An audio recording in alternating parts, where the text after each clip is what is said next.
What happens if a child isn't making progress on their IEP goals?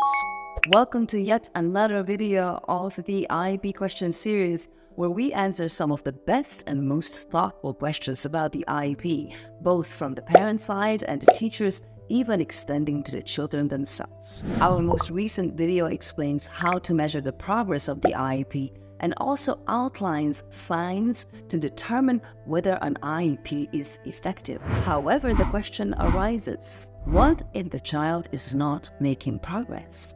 What happens? What should be done? In this video, we will explain this in detail. When your child's Individualized Education Program, or IEP, isn't meeting their needs, it can be concerning. First and foremost, you should know that you have the right to request an IEP meeting at any time.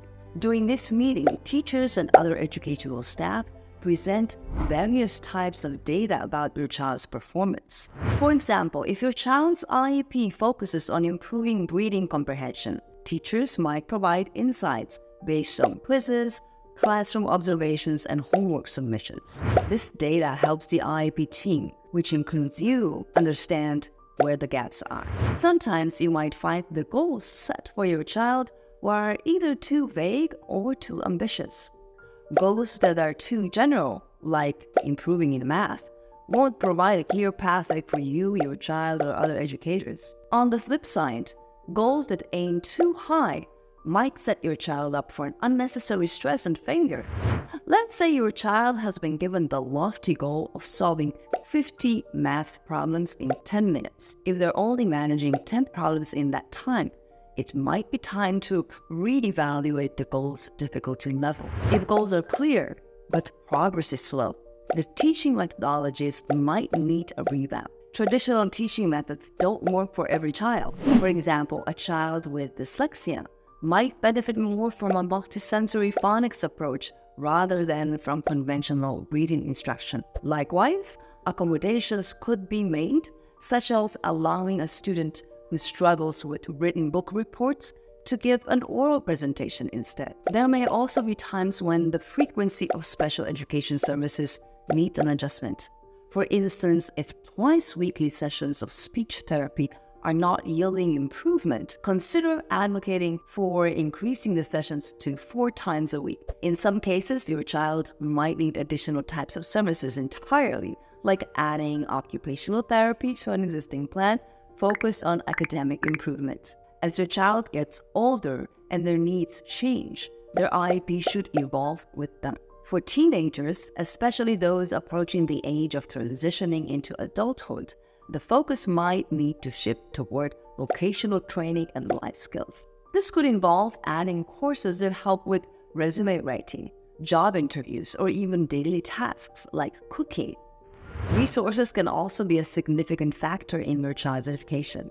Assistive technology tools like text-to-speech software or specialized computer programs can make a considerable difference in how your child interacts with educational material. Even adding a classroom mate or specialized instructor can dramatically affect your child's progress. Sometimes, despite everyone's best efforts, progress remains elusive.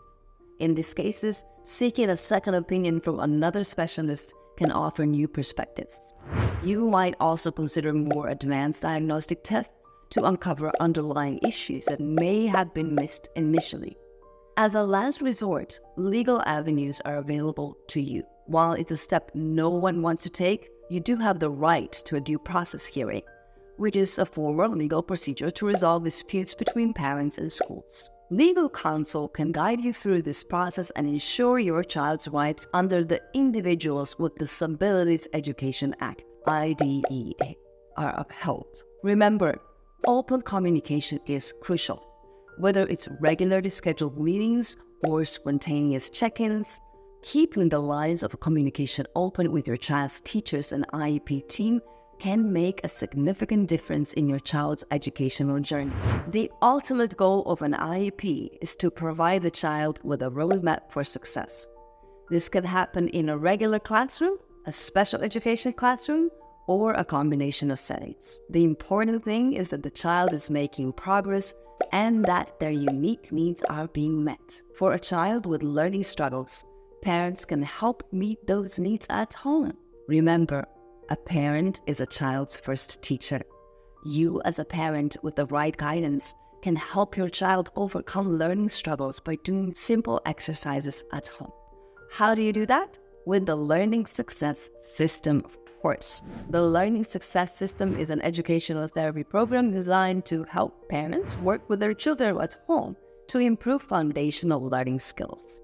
It focuses on things like visual and auditory processing, proprioception, and spatial awareness, among others.